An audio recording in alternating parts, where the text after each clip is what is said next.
La rédemption d'Aïcha partie 2. Désemparée, Aïcha, la mère de Kevin, fit ce qu'elle croyait être la seule chose à faire.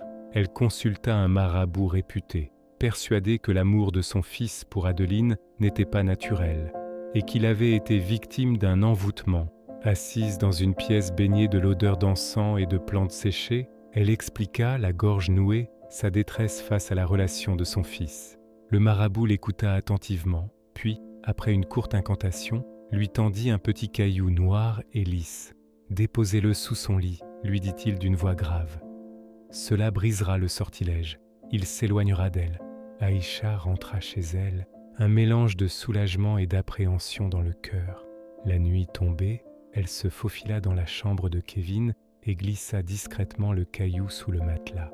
Les jours qui suivirent, une distance inexplicable s'installa entre Kevin et Adeline. Les messages se firent plus courts, les appels moins fréquents, jusqu'à ce que Kevin, d'une voix froide et impersonnelle qu'Adeline ne lui connaissait pas, lui annonce qu'il ne ressentait plus la même chose pour elle et qu'il préférait qu'ils se séparent. Adeline, le cœur brisé, ne comprit pas ce revirement soudain, ni la froideur de celui qui, quelques jours auparavant, la couvrait de tendresse. Libérée de l'emprise, du moins le croyait-elle, Aïcha se réjouit. Mais sa joie fut de courte durée.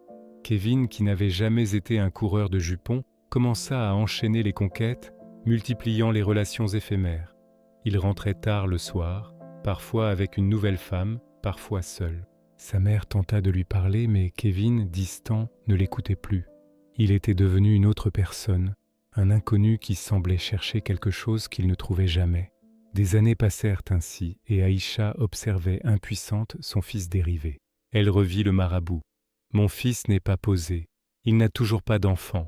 Quand cela va-t-il cesser ?» Le marabout la regarda, les yeux dans le vague, et lui répondit d'une voix sinistre : « Il ne se posera jamais. S'il trouve la stabilité, vous mourrez.